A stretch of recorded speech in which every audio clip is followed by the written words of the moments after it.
with Angelo D'Alessandro, we've touched upon the theme of artificial intelligence.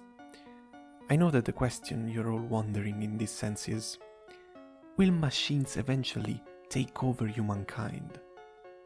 Will we ever reach the so-called singularity? That is, the point at which artificial intelligence exceeds human intelligence and the machines make themselves rapidly smarter and smarter and smarter, reaching a superhuman level of intelligence? Well, no one has a definitive answer to such questions, and I am no exception. So let's hear what Descartes, yes, you heard it right, Descartes himself had to say about the matter.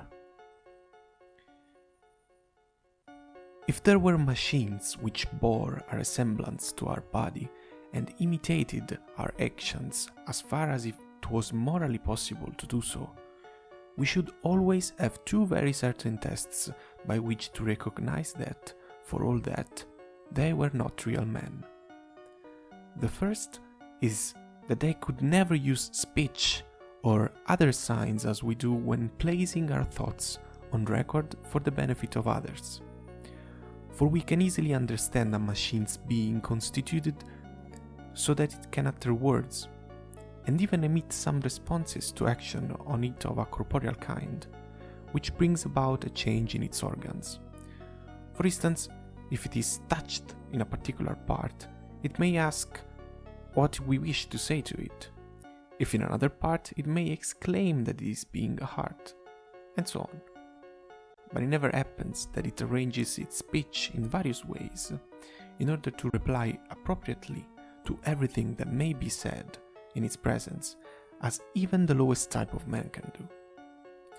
And the second difference is that although machines can perform certain things as well as, or perhaps better than any of us can do, they infallibly fall short in others, by which means we may discover that they did not act from knowledge, but only for the disposition of their organs. For while reason is a universal instrument which can serve for all contingencies, these organs have need of some special adaptation for every particular action. From this it follows that it is morally impossible that there should be sufficient diversity in any machine to allow it to act in all the events of life in the same way as our reason causes us to act.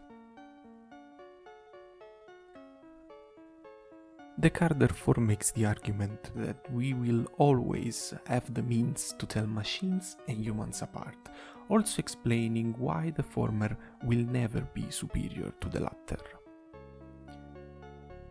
But one might argue that, for example, artificial intelligence has been able to defeat humans in gaming contests such as chess or quizzes, as in the last famous example of Jeopardy contest. And doesn't this imply that we can already build machines smarter than humans? Well, the answer really depends on how we define the word smarter and intelligence in general. Alan Turing, the father of computer science, designed a test, later known as Turing test, unsurprisingly, in which a human interrogator interacts with two players, A and B, by exchanging written messages, say in a chat. If the interrogator cannot determine which player, A or B, is a computer and which one is a human, the computer is said to pass the test.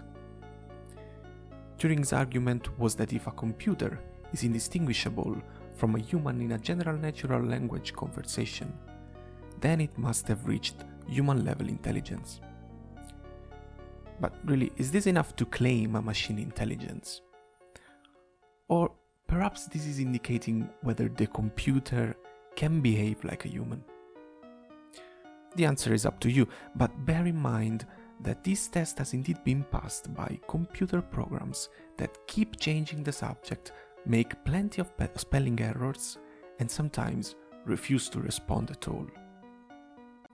In his Chinese room, John Searle described a thought experiment where a person who doesn't know Chinese is locked in a room.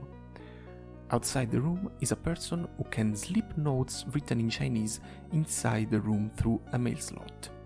The person inside the room is given a big manual where she can find detailed instructions for responding to the notes she receives from the outside.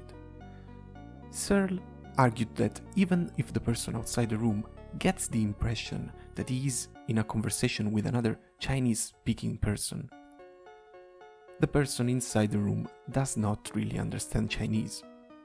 Likewise, even if a machine behaves in an intelligent manner, it doesn't follow that it is intelligent or that it has a mind in the way that a human has. This eventually brings us back to the point made by Descartes almost 400 years ago. As long as machines won't possess an ability to reason in general terms without being confined within the limits of the task they have been created for, they will not stand at the same level as humans. Following the speed of current technological advances, artificial intelligence is assuming an increasingly important role in our lives. With applications in research, just think about the growing fields of machine learning, neural networks, and big data. Appliances, just think about speech and fingerprint or any pattern recognition in smartphones, for example. Or even transportation, with the main example of self-driving cars. In the end, as it was also concluded in our interview, all these new technologies should be seen as tools to be used in our daily endeavors to enhance our possibilities, and not as a menace to humankind. We'll see what the future holds for us all, but for now, the words of Descartes remain valid, and the singularity still belongs to a remote and fictitious world. But in the end, who knows? What if I told you that this script was written by a machine?